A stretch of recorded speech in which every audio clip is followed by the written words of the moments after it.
Video पूरा देखो। মুস্তাফিজুর রহমান গতকালকে চেন্নাই সুপার কিংসের হয়ে যে একটা অসাধারণ ইনিংস তিনি খেলেছেন, এই ক্রিকেট পারফরমেন্স দেখে গোটা পৃথিবীর মানুষ অবাক হয়েছে।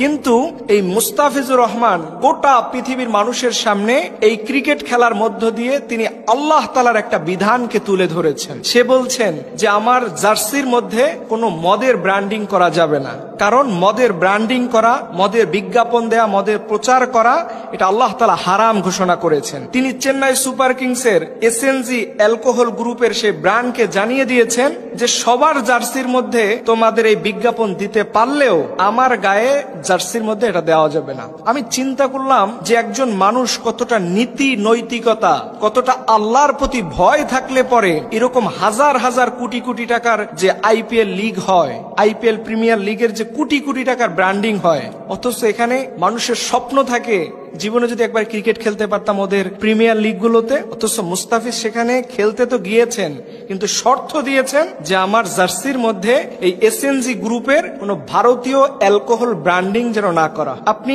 এটাকে সাধারণভাবে দেখতেছেন, কিন্তু আমার কাছে মনে হচ্ছে যে এটা সরাসরি তিনি আল্লাহর কোরআন থেকে শিক্ষা নিয়েছেন।